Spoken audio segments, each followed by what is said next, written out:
In December of 1974, the U.S. government made Third World population reduction a central national security issue.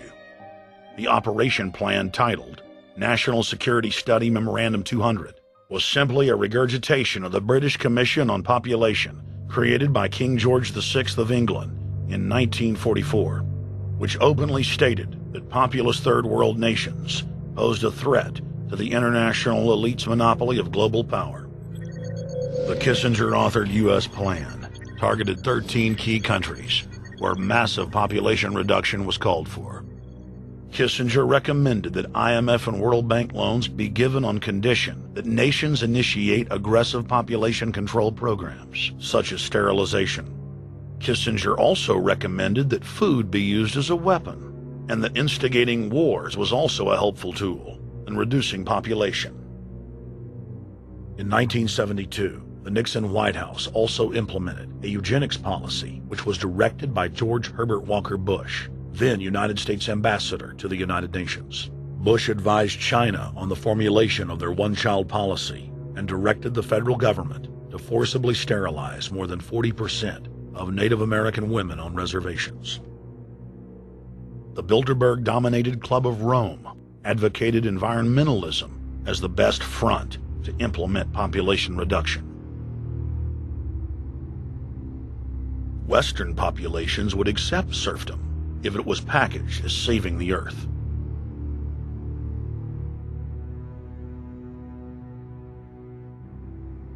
Industrialization of Africa, Asia, and Latin America could be blocked. Citizens would more willingly give up their national sovereignty if it were sold as a way to help the planet.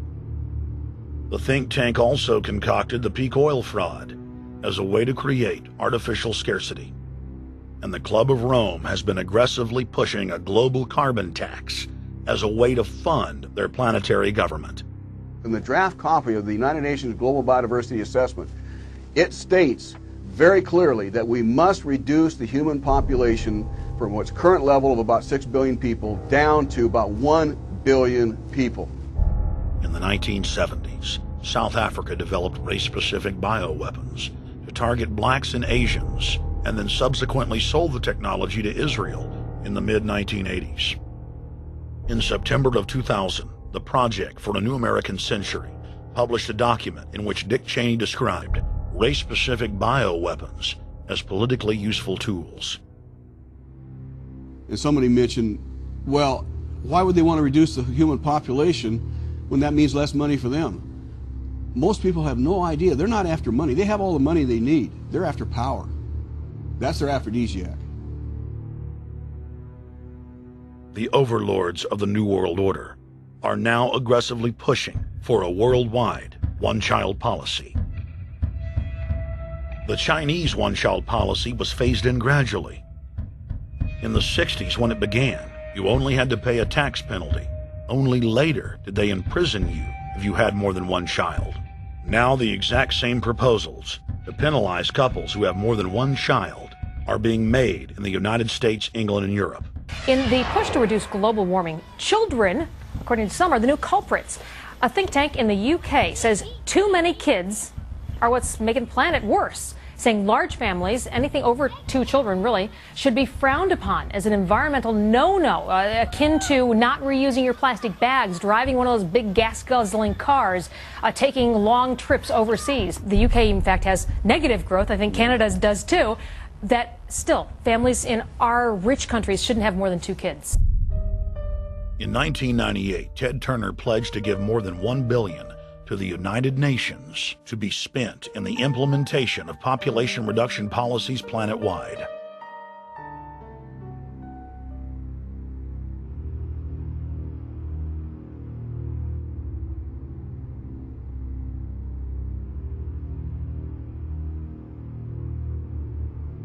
In 1999, the Bill and Melinda Gates Foundation gave $2.2 billion to Planned Parenthood, the United Nations Population Fund, and other population reduction groups. By 2007, the Gates had given more than $30 billion, almost exclusively to population control groups. The controlled corporate press cynically reported that the Gates were giving the money to help third world children.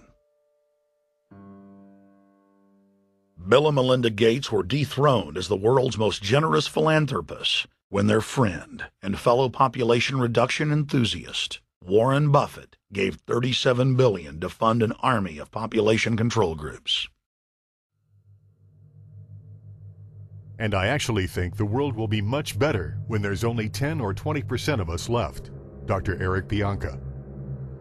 Prominent University of Texas biologist Dr. Eric Pianka, while receiving an award from the Texas Academy of Science, said that the worldwide AIDS pandemic was, quote, no good, it's too slow, and went on to laud the virtues of Ebola because it would kill 90% of the world population quickly. When his statements erupted into a national controversy, his graduate students defended him, stating that Pianka was too conservative and that all humans should be killed. But most frightening was the fact that in a crowd of over 1,000 prominent scientists, local newspapers reported that 95% of those in attendance gave Pianka sustained standing ovations every time he extolled the virtues of mass-culling microbes and man's destruction.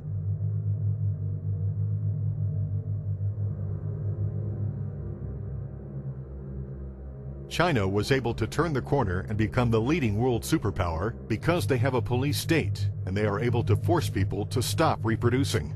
Dr. Eric R. Pianka.